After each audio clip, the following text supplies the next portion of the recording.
Good morning. Good morning. Everyone's logging in here. Yeah.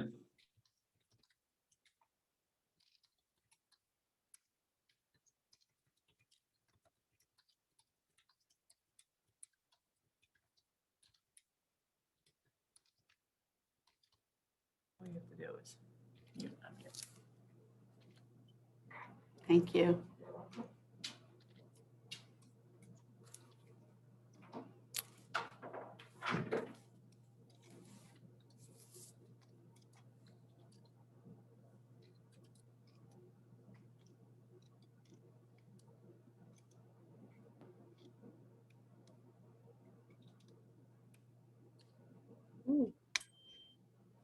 Alrighty.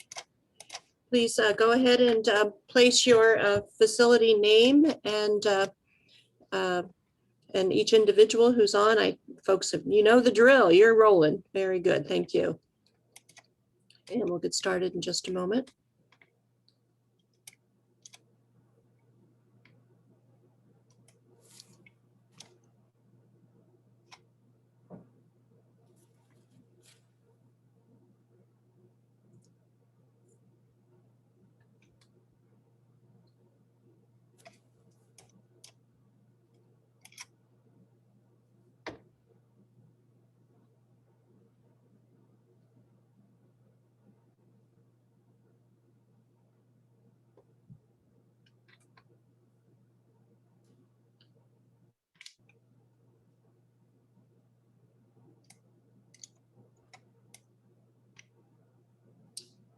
All right. Looks like we've got a good group here.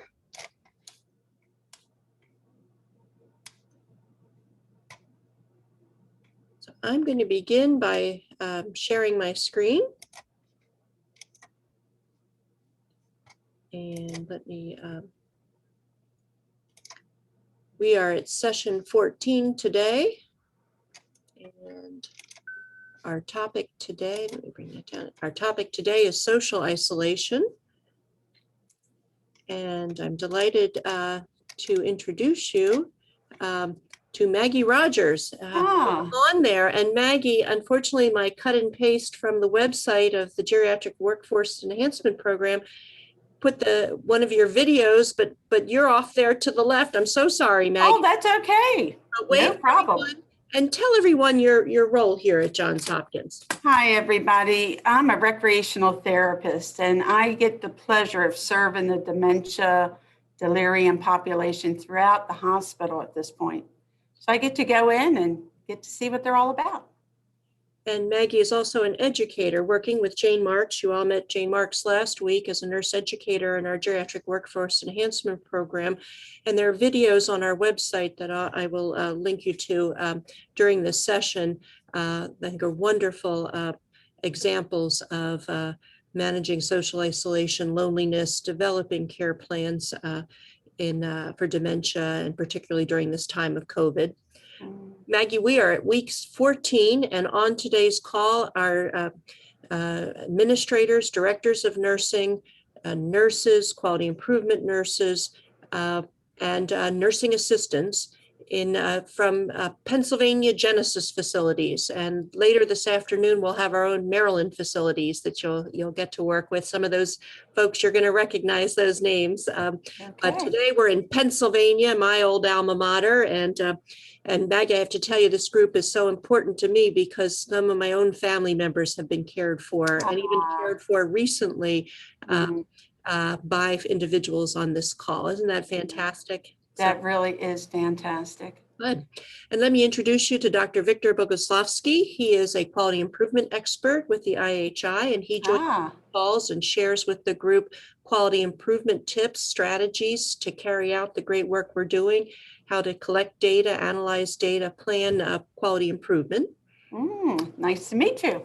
Nice to meet you. Thank you for the introduction. And Maggie, I was reading actually watching your videos, such a great material, really. The three shared by at the last session. Wonderful, wonderful resources. Thank you.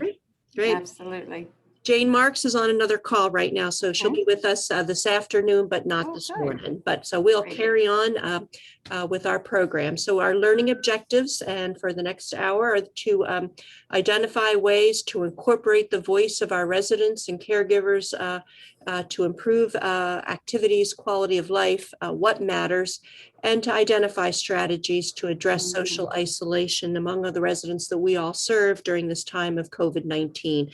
And Maggie, this is a national program, educational program to address COVID-19 issues in nursing facilities. So that's what we're doing. Okay. Absolutely. Yeah. So we're going to start out with a poll question for the group. Then we'll do a little literature review.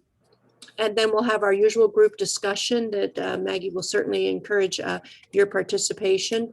And then Victor finishes up with the quality improvement area to bring home this important topic. And just to remind everyone, next week's topic is supporting staff emotional well-being. So, we've done a lot with prevention, PPE, treatment of COVID, reopening our facilities, and now we're dealing with well-being for our residents first and our staff next. Okay. All right. So let me stop sharing my screen, and we're going to go to our poll, and I'm going to launch the poll, and I'm going to do just one question today. Can everyone see this poll question on how many of your residents that you serve are experiencing loneliness? So just give me one answer. It's anonymous, so we don't know who's answering where, but please give us a sense of how you're experiencing with the residents you serve. So, and I think we're getting almost everybody who has voted who would like to take that opportunity. So just answer the poll. Very easy.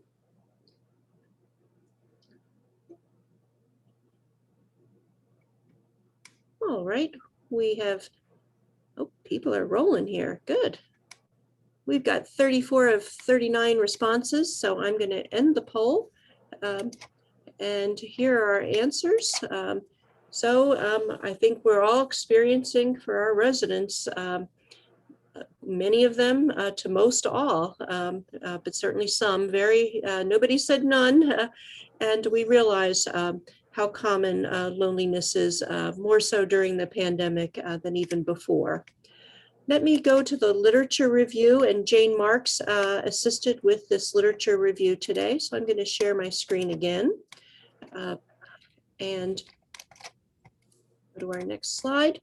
This article is from the Journal of the American Medical Directors Association from July, addressing the issue of loneliness and isolation in our nursing facilities. And the article gave us definitions of social isolation being objective state of having few social relationships or infrequent social contacts, and that loneliness is that subjective feeling of being isolated. And they reviewed literature to say very common in older adults, a quarter of our community dwelling older adults, but certainly as a result of social isolation, so many report loneliness, but severe loneliness in particular has been recognized in our long-term care residents more so than community dwellers. And again, not a surprise to any of us in the field. The IHI, the Institute for Healthcare Improvement, so involved in our curriculum for Project ECHO, has strategies for us as we understand social isolation and loneliness, how we might understand what matters to the residents we serve. So I pulled this out of the toolkit that Victor had introduced us to last week, just to remind us of this resource, and a checklist for how to go about understanding what matters, particularly with respect to cultural sensitivity, but also understanding background. The IHI has provided us also with a video, and I'm actually going to show a small portion of a video today because of the author is actually a personal friend of mine and colleague, but is has been studying trauma-informed care, and particularly Many of our residents come to us with a history of trauma, whether they've been a refugee or have had their own experiences with domestic violence, but understanding some of those aspects of the residents we serve. So in very common language, in understanding what brings joy, what brings happiness, very practical questions as we address social isolation and loneliness from the IHI toolkit that I just wanted to put in today's curriculum. But with that, I'm going to say, we're going to go next to Paige Hector, is my colleague. Her husband, Mel Hector, was a geriatric medicine fellow here at Johns Hopkins 33 years ago, 1 year behind me in the fellowship program. So I've known them all these years, but Paige has been a consultant for Johns Hopkins. She came here a few years ago to look at our nursing staffing in our skilled nursing facility and to provide us with consultation. And she knocked on my door and we've reconnected. She's been a leader in the American Medical Directors Association, informing our group on trauma-informed care. And when I saw that the IHI and AHRQ had engaged Paige for this video, I felt like we ought to take a look at it. So in particular, it's a 22-minute video, but at 10 minutes and 38 seconds, Paige is talking about touch starvation. And I just thought that was so relevant for us today. So I'm going to stop sharing my screen for a moment so that I can actually get this up and this link going. So give me just a moment to do so. And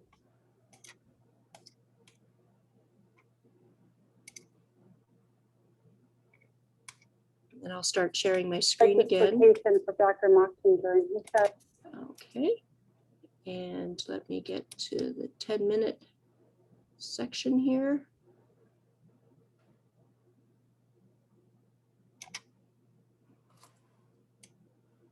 All right. And now let me go back to sharing my screen. Being isolated and feeling lonely. Are they experiencing touch starvation? In other words, skin hunger.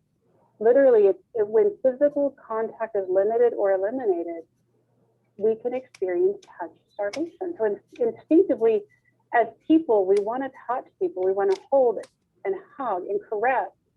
So we can't do that right now. And there's incredible fear around that. And that starvation increases our stress and depression, anxiety. And what that does is triggers the defense mechanism. So really what's happening is that people are in a constant state of arousal, of anxiety. Okay, our bodies are saying threat, threat, threat. It's constant, right? It's around us, it's in our communities, it's every time we have go out of our homes, go into work. So all of these things impact our physical well-being, our physiological well-being, and can also lead to post-traumatic stress disorder, PTSD. And even if it's not diagnosable PTSD according to that criteria, it could still be PTSD-like symptoms. So in my work across the country here, I've been having some dialogues in various groups, and I'm talking about, you know, when the pandemic, I'm not even sure the right language in here, ends, stops, goes away. Do we believe that once we can touch, hug, and hold the people, do we believe that the negative effects of isolation are just going to disappear? I don't think I do, because the fear that has literally been ingrained into us and for survival purposes, it's not just going to go away. So I think we need to be considering as nursing home staff, what is it going to look like when we can eventually re-enter and re-engage in whatever normal society looks like next? I do like this quotation from Dr. Moxon. He says, my framework for thinking about this is that there are two pandemics, one caused by the virus, and the other caused by the trauma and stress associated with the pandemic. He makes the analogy of a natural disaster after which we see increased morbidity and mortality, depression, anxiety, suicide. All of these things happen after natural disasters. The pandemic is no exception. The pandemic still can see increases in all of these. And I'd like us to think, you know, as the weeks and months go on, years perhaps, the people that we receive that come to be with us for post-acute care or to live in nursing homes could actually be suffering from these as well. He talks about there's a predicament. All right. So I actually encourage those on the call today to share this video with your staff and to view it in full detail. But because of the sake of time today, I'm not going to show the whole thing. But I think, again, Paige being a leader in this area in post-acute care, I just wanted to share that with you today. Now I'm going to show you one more slide, and then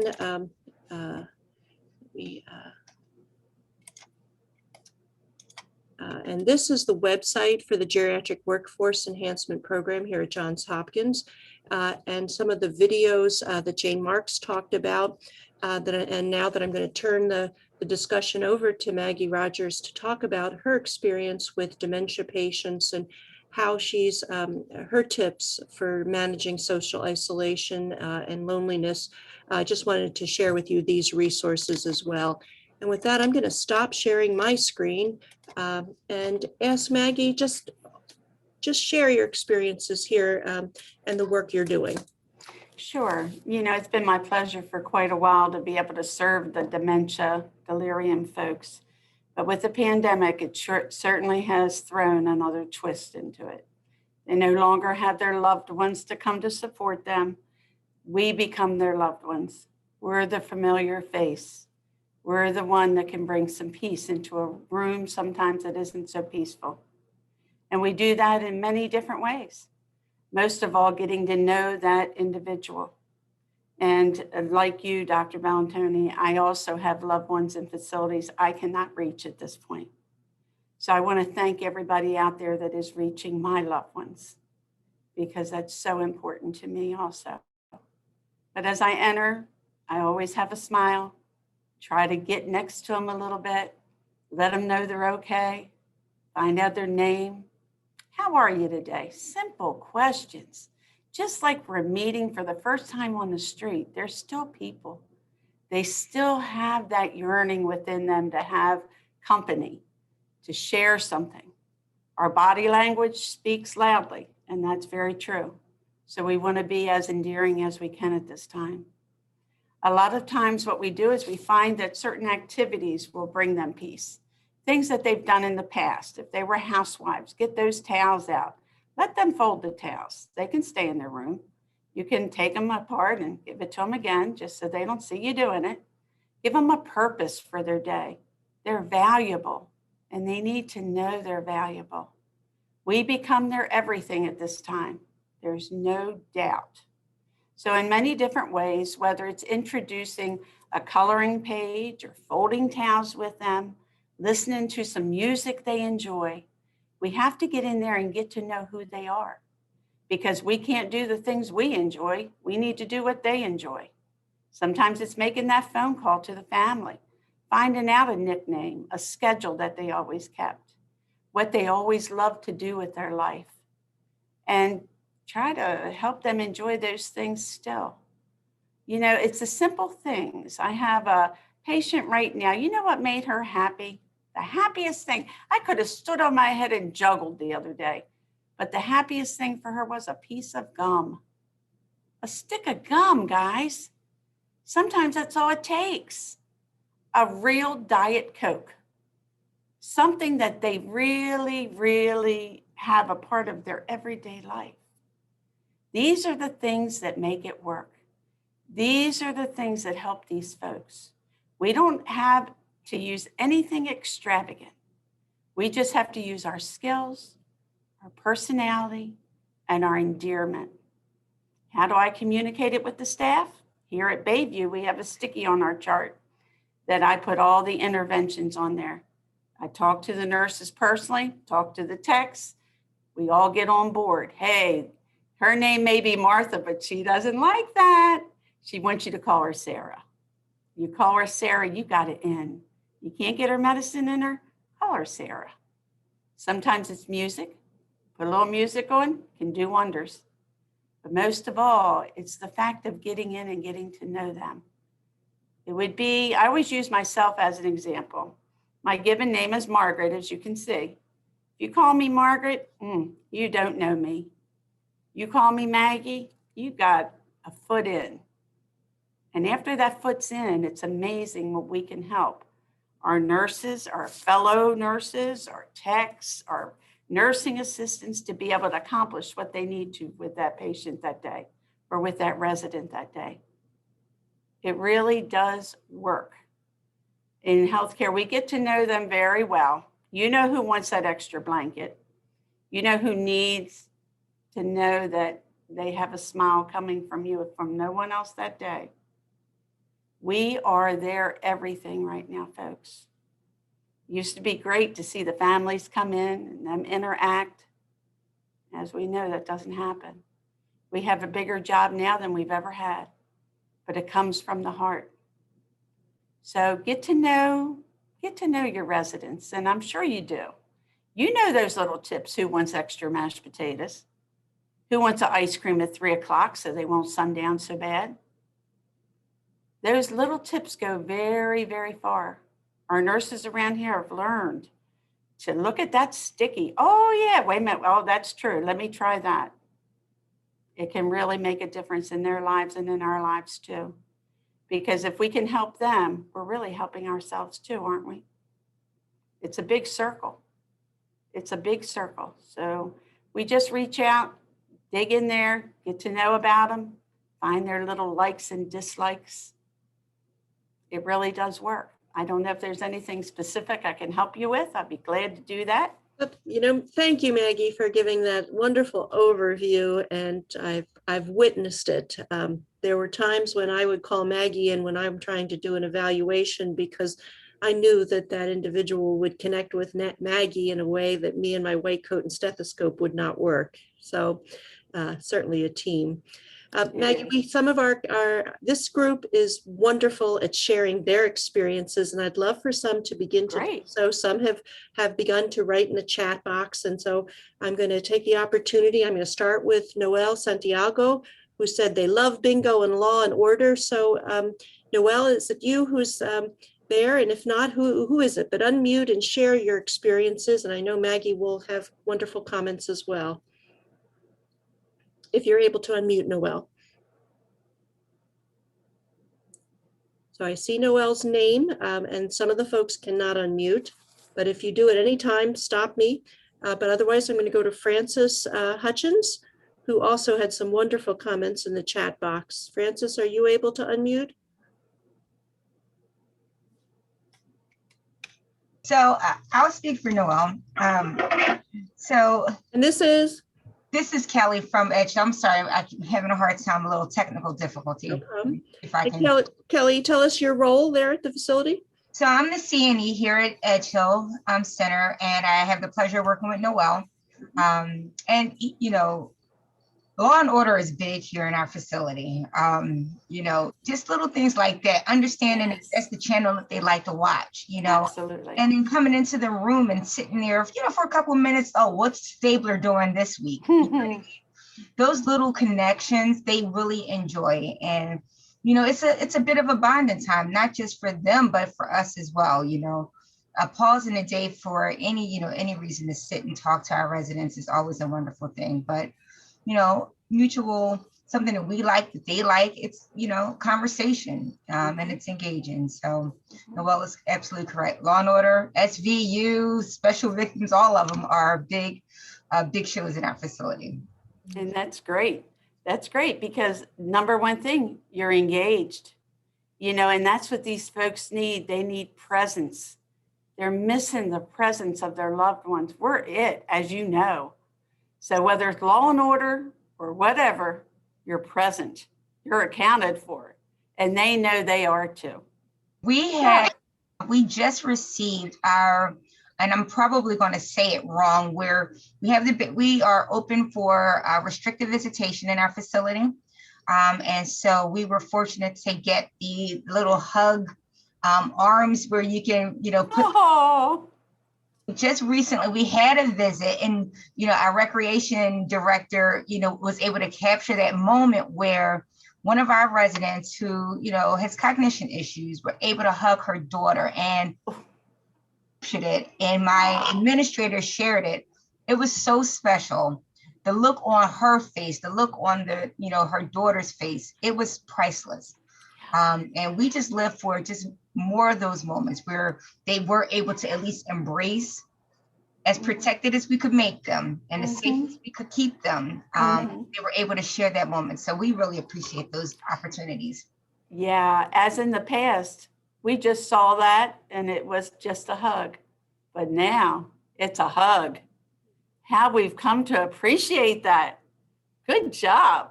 Great.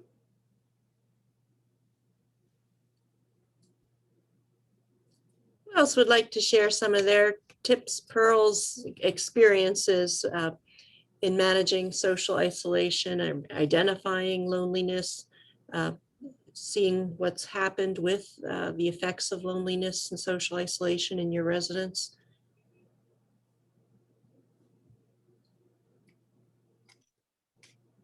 I can speak. I'm JoJo. I'm the recreation director at San Sugar Center. And, before COVID, the basis of the rec program was always based on preferences. Genesis has a lot of good forms and assessments that we do that are talking about those things that Margaret talked about. Like, what time do you like to get up in the day? Do you want to pick out your clothes? Do you like snacks? And do you want to go to this program? What do you like? What kind of music do you like? Do you like to do things on your own? Do you like to do things with groups of people? Like, we really try to figure out that person and what they want and what their preferences is, and then meet their needs. And it doesn't look different. It's very different person to person. You can't have like an umbrella program. You have to be very tailored. So Kelly was mentioning the SVU for a lot of their residents there.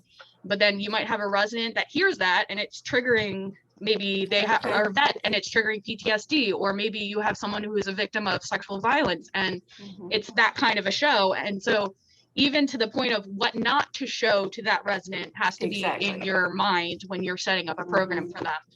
Nothing against it. I love the show too, but it's just every one person is going to be different. I'm a big fan of the Music and Memory program, having that iPod with the music that they like to trigger their memories that they're used to. We have a range of cognition from dementia, very confused, late stage Alzheimer's, all the way to like high functioning, just physically disabled residents. So, we have to swing that program back and forth. So for our introverts, their loneliness has minimally been impacted by this COVID virus because they kind of like to do things on their own anyway. They never really wanted to go to programs. They preferred for us to go to them on a one-on-one basis. We've maintained connection with virtual visits, and when we can have the visits with family, we do, but that's where we start to lose out because it's time limited. We have common area visits right now, and we can only accommodate so many visits. We have 133 beds, but we really are only operating at 120 because of our AOE, admission observation unit. So, to accommodate all those visitors and in all those ways, we have to limit the time of the visit. So, and then you have 6 feet of distance and you have the partition between. So it's not the same, and that plays into it. But like Myra said, we are their family. We've always been their family. When you spend 40 hours a week with an individual, you're their family for all intents and purposes. So a lot of the staff stability has helped ease a little bit, but the loss of the family cannot be magnified enough. Not having them coming in, not supporting after hours. We used to have families come and sit with their loved ones while they ate their meals. And, that has really been our biggest loss. And I do think that contributes to social isolation. So we just do the best, but I always say to my guys, we're going to do our best, but we're not going to win this battle. Like, we're never going to succeed all the way, but we'll do our best to fail well, because we can't replace a family member, but we're going to do everything we can to keep them connected. So I think that's my spiel. Yeah, and that's very true. That's very true. We'll never fill the family's shoes, but we're right next to them. Because as you said, in healthcare, we're doing it for a special reason, aren't we? Yeah, we're there. We're there when we're not there. I will say though, in the terms of the field of recreation and healthcare and the trends, I've been been in the field since 2004. So I've definitely seen the changes, and I would really love to see Medicaid reimbursement get better so that our services can be better. I used to operate my department with 200 hours of rec assistance, and now I operate with 128 a week. And that's a direct impact on reimbursement rates. And it needs to change so that we are able to provide that quality time that all of our residents deserve. Mhm. That's my piece. I'm an advocate. I will always advocate for change, but that's the change I'd like to see. Yeah, I understand. So I'm going to say there's no reimbursement for recreational therapy in acute hospital settings. And yet, Maggie, isn't that where you work? That is where I work. And why is it that our hospital funds this? It's because we've decided we can't afford not to. Because dementia, when dementia patients are acutely ill, they have long lengths of stay in hospitals. They fall in hospitals and break hips in hospitals. And so we've convinced our leadership that we can't afford not to do this. But we have to collect data. And I can tell you that on Monday, March 22nd at 1 o'clock, I want you all to think about me because I'm going before the president and the chief financial officer of this hospital to show them data on what they've been paying for. And I can tell you, they want data to show Maggie's value. And in fact, that I'm looking at Victor, who's on one side of me on this board with Maggie on the other. And so I'm thinking of Victor and how important it is to collect data on outcomes so that you can show the value of what you're doing. Right, Victor?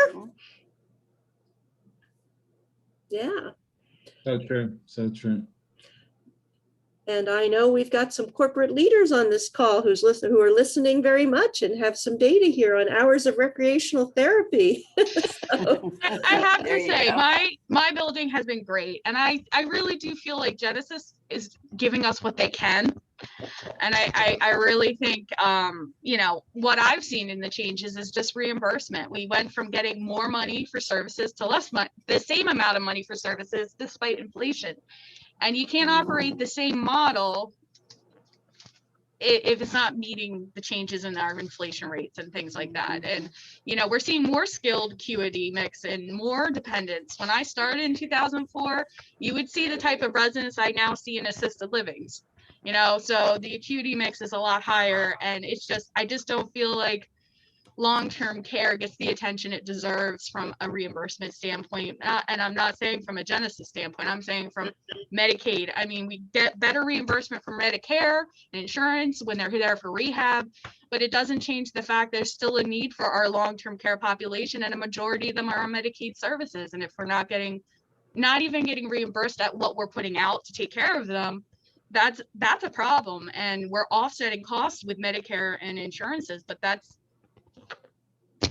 So Jojo, you're talking about advocacy and public policy. Yes, more. This is beyond Genesis. This is healthcare on a federal level. And I know there are organizations that very much share your in the trenches experiences. Leading Age in particular has been a strong advocate for increased reimbursement for Medicaid with the purpose of not having more fancier medicines, but in fact putting the dollars into quality of life. I serve as the co-chair of the Public Policy Committee for the American Medical Directors Association.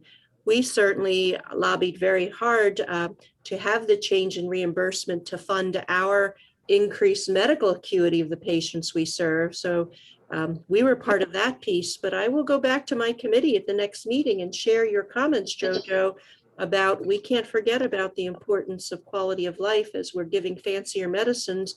We need to be sure we're reimbursing for the recreational therapy that is so important. I appreciate that, Michelle. Thank you. Who else on the call would like to share experience in social isolation, quality of life? And by the way, just before someone unmutes, I'll say the stickies that Maggie was talking about are actually in our electronic health record. There is a place for sticky, and that's when any member of the team opens that individual's record, that sticky is available for everybody to see, but it's not officially medical documentation.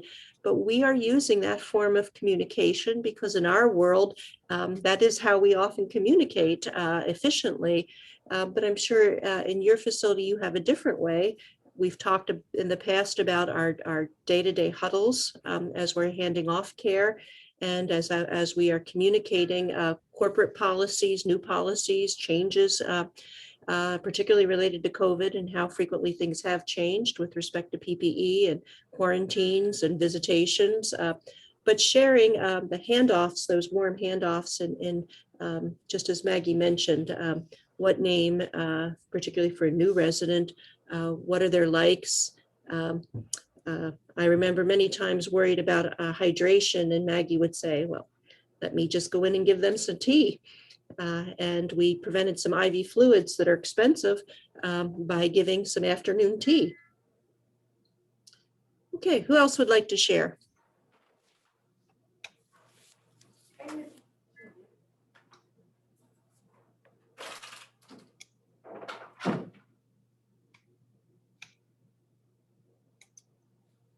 Do we have any other nursing assistants on the call today that can unmute and just tell us about the last resident you served and what made a difference? Or rec therapies? Any director of nursing who have been having to figure out new ways of doing things?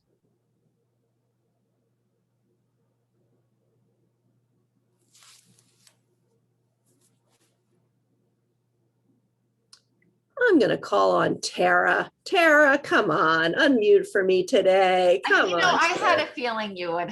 I know, and that's why I saw you looking the other way. But just like Maggie has given us her experience, you are such a wealth of experience. Oh, goodness. Obviously,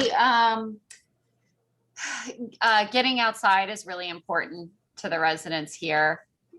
And, managing that with them and so forth, and just trying to get back to, some kind of normalcy and so forth. I think, we had a lot of concerns and issues in the beginning, and kind of, we're in like this new culture of being used to wearing masks and things like that. It's almost kind of, now when you don't see someone wearing a mask, you're like, oh my gosh, where's your mask? So even our residents are in tune to that. So it's been a lot easier to facilitate more with them because of the adherence to, being social distancing and wearing masks and so forth. But, obviously the visitation and just trying to, for the holidays, doing something for like Mardi Gras, Valentine's Day, things like that. Finding things to celebrate. Yeah. Yep. Mm-hmm. Yep. Very good. One area that we've been dealing with here has been hearing loss, individuals with significant hearing loss. We actually have had one donor provide funding for, Maggie, are they about $28 for the pocket talkers we're currently using? Mhm. So we've had a donor actually fund that, so we didn't have to go to the president of the hospital. And I will tell you, Maggie, we've also redistributed some funds from our educational program for the division, and there will be another supply of pocket talkers coming. Great. And describe those, Maggie. Oh my, they can make the day. A lot of our patients and your residents too have hearing loss. Some of our folks come from their home without their hearing aids. They get to the hospital. Of course, they can't hear. Confusion really gets much worse at that point. So we do step in if they are able to hear from what I call the pocket talker. That was the original product. Then we know that, they're going to be able to have some quality of life with such a device as you're talking about, Dr. Valentoni. And that is where the nurses can communicate with them. They can understand what's going on. They can watch their TV. They can hear their music, just like an internal hearing aid. It just sits on the ears, and people talk into the other part. Works very well. I have a COVID recovering patient on the vent unit who we thought had significant delirium until we received pocket talkers. And I can tell you now, when I go in to see him, first thing he does is makes points to the pocket talker if it's not in, to remind me that he wants to hear what I have to say. They're wonderful. Yeah.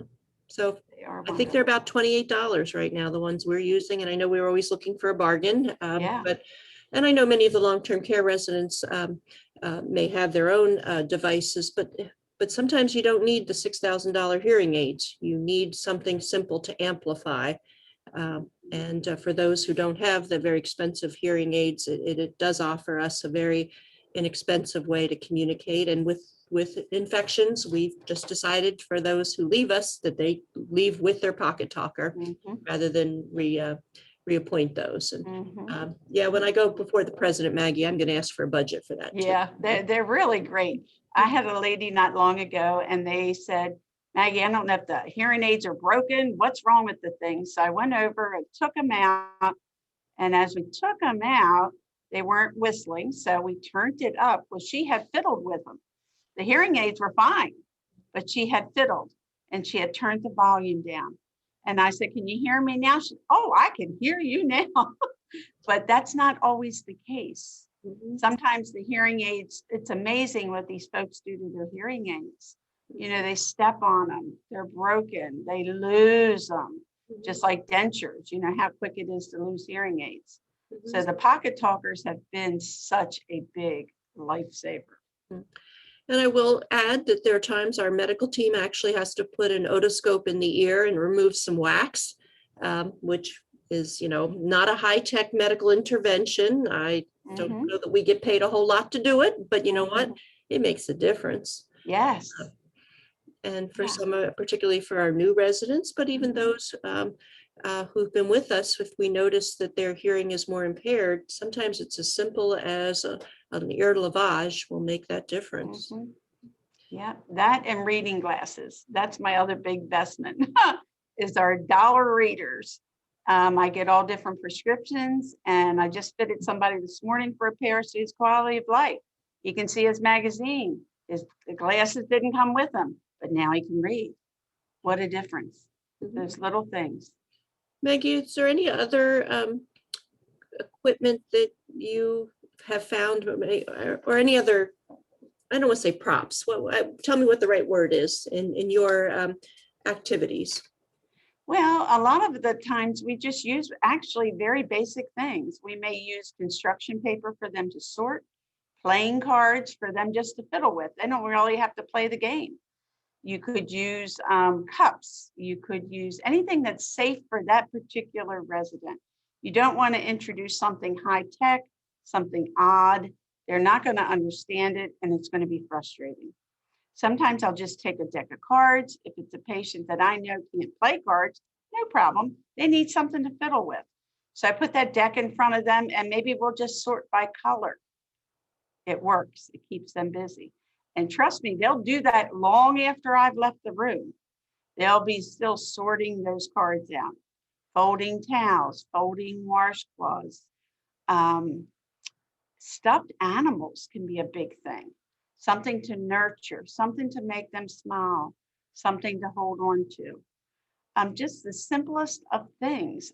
Coloring pages.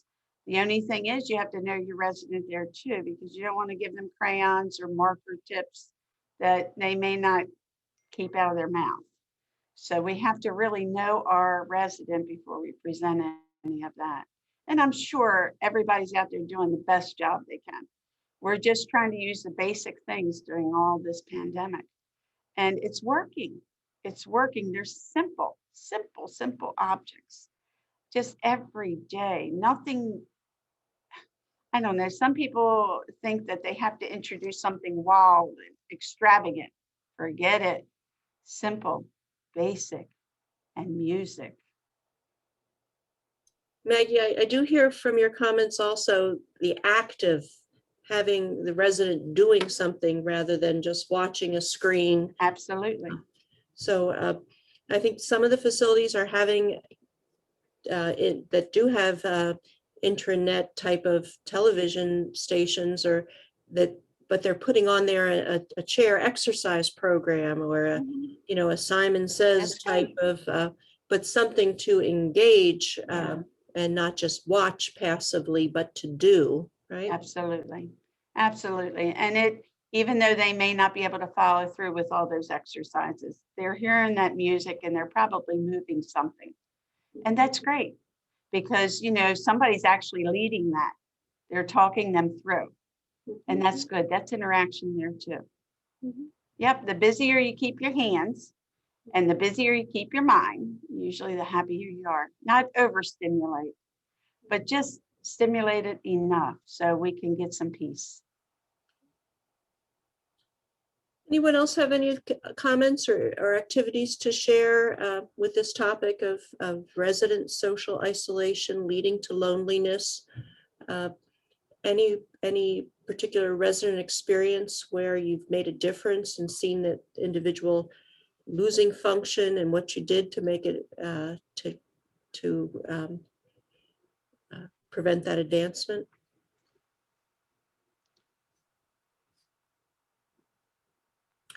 I can say something again. And this is just very specific to what you just said. If we notice a big decline in our residents functioning, they're not eating as much, they're losing weight, there's some sort of something going on, we do have in the guidance a compassionate care visit. So it's a bridge between the family and that individual. So, you know, there is an avenue that, you know, is in, you know, DOH and CDC, they have this little bucket that if you have significant decline, that you can evaluate bringing a family in regardless of what the status is.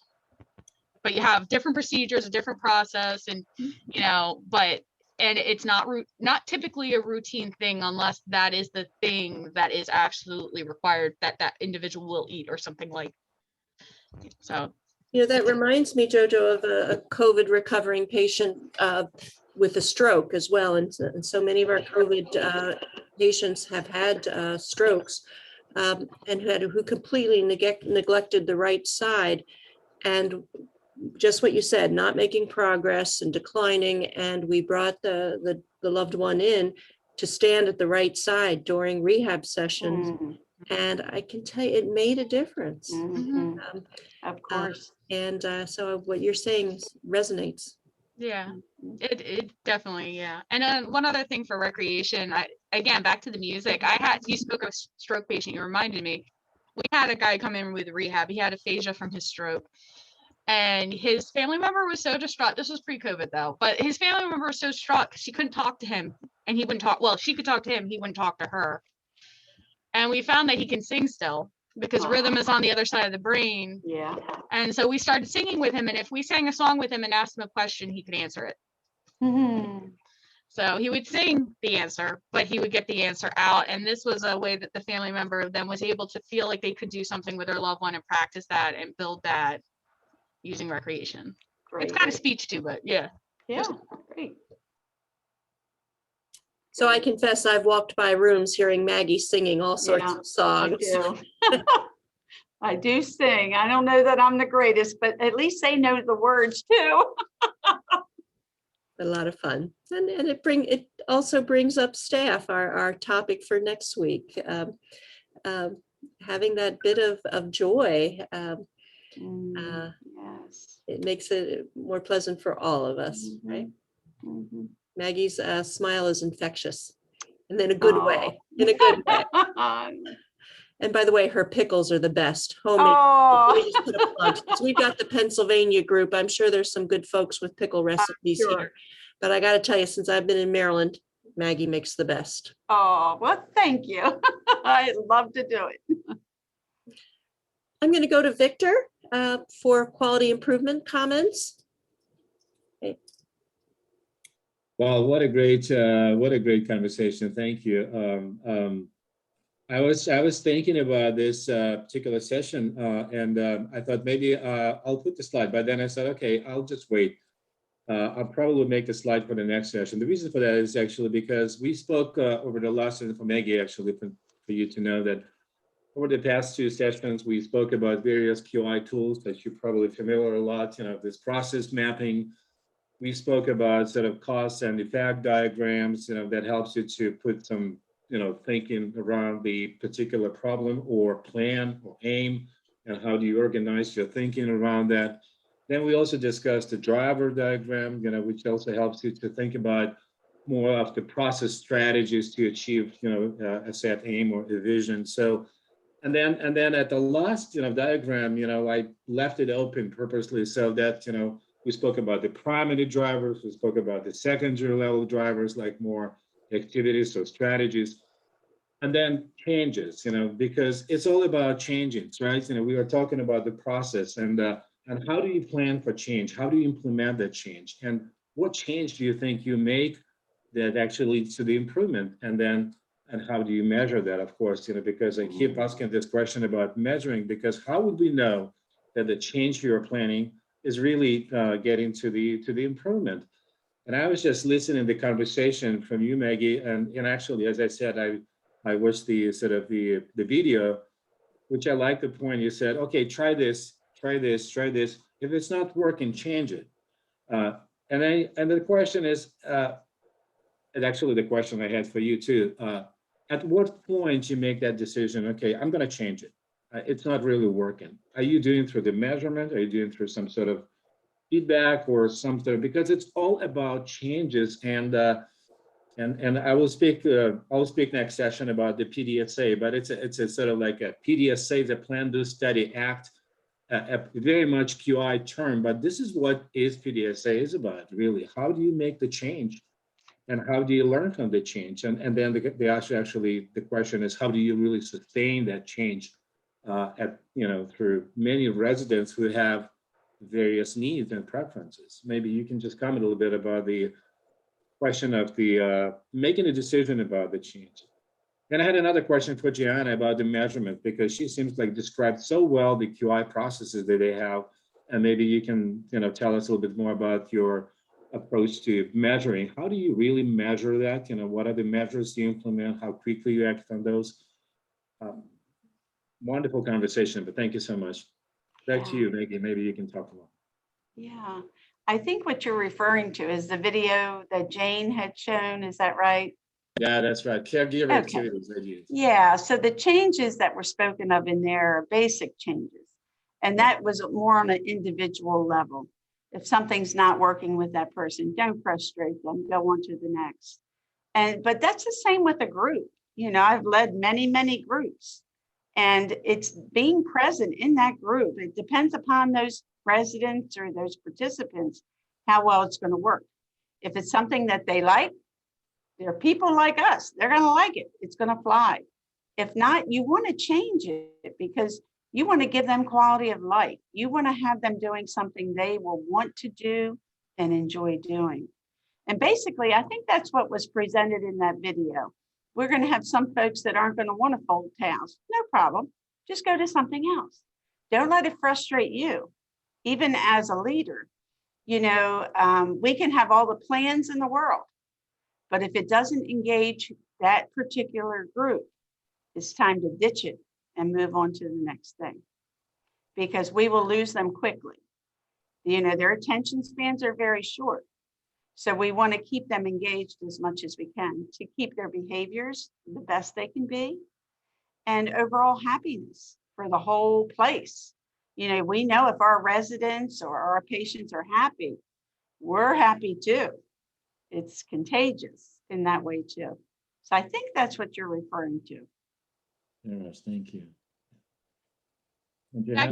Yep, I can speak. So we do an intake assessment to determine initial preferences. If they have a cognitive issue, we often will talk to families to find a history out.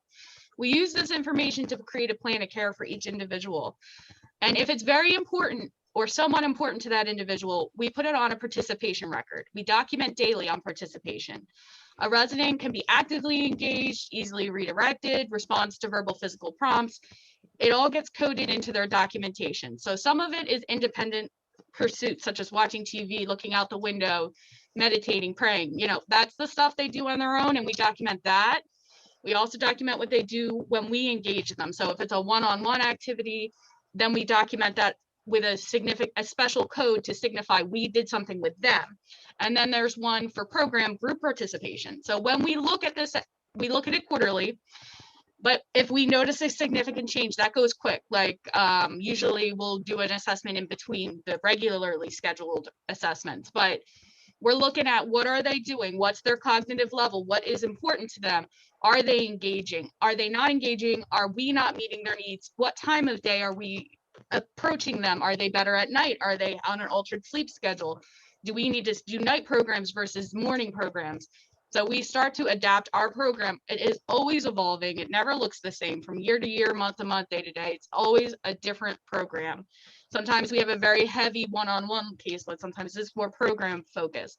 We document refusals. We document if they were asleep. We document if they were at therapy and they couldn't attend. So we use all of that documentation to really assess on that quarterly, if not more frequent basis, their engagement levels. And we also want to share that with families so that they know what's going on. But that is how we're quantifying engagement. And it's not going to be the same goal for a high functioning resident as a low functioning resident. Low functioning residents need much more engagement and much more, their goals are a lot higher because a high functioning resident can do self-engagement. So they're able to do more for themselves and need a lot less from us. So it all kind of cooks into that. Does that answer your question? It answers a lot of questions, actually. You know, I know we don't have much time, but it actually raise more questions. For instance, do you engage like CNAs in the process of the improvement? Do they know what is happening, how they sort of observe, document that sort of process? Because, you know, those are front line. We spoke last week about the CNAs and roles. So much them, you know, to contribute to the QI. They help get participation. They encourage residents to attend. They might bring them down to a group and get them engaged. If we have signs in the room, like turn on this channel, they like to watch this show, please put their music on. They do the music in memory with them because they have little bags on the back of their chair with the MP3 players and they can put them on. So we set up for success. We leave materials available. CNAs communicate with us when they have off shift, like 11 to 7 behaviors or things going on. They need materials. Can we look at this person and see what we can offer? So they tag in there. But they also do restorative nursing programs, and that sometimes we tag team exercise groups. Not so much recently, but we used to have really big like dance parties, and recreation and the RNP aid would get together and we would do a group exercise and they would document the restorative nursing piece based on what we did in that program. And the recreation would document the recreation engagement aspect of the exercise. So it was like a double hit, kind of like when you do concurrent therapies. Yeah, you get twice the bang for $1. Yeah, I know here also, we have what we call a PSA. PSA is an attendant at the bedside often. And that sticky that I spoke of is put in place for them also. And they're educated to that. That way they have it right in front of them. They know what channel to go to. They know what kind of music. They know what to say. They know the nickname. They know what works well, a good conversation piece. Yeah. So our PSAs and our texts, it's really good because it is contagious. They get it. And they'll say, Miss Maggie, I already got it on. I already got it. And, it works. So, yeah, that's good. I'm just going to say one final thing and end it here. Our program is largely based on what the residents want. So we do meet with them. So they're like, when you talk about QAPI, they're part of the Plan, Do, Study, Act process. They are helping us plan their calendar. I might make sure we're hitting the big domains of well-being, identity, growth, connectedness, meaning, joy, growth, autonomy. But what that means to them, it's what they want to do. That's right. It's all about them. Yep. And Resident council. Yep. I will conclude today's session by thanking JoJo for telling us that they grow cucumbers in their facility with the red seeds, plant them in the courtyard, and then pickle them. So we might get some new recipes out of this, Maggie. There you go. All right. Thank you all for a wonderful session. Next week, social well-being for our emotional well-being for our staff. And if anyone has any particular things they'd like to share in advance, let me know. But if not, Victor, we're going to look to you for some quality improvement tips as well. And Maggie, thank you so much. Oh, you're so welcome. Thank you. All right. Thank you so much. Everyone be safe. See you next week. Bye-bye now. Bye-bye.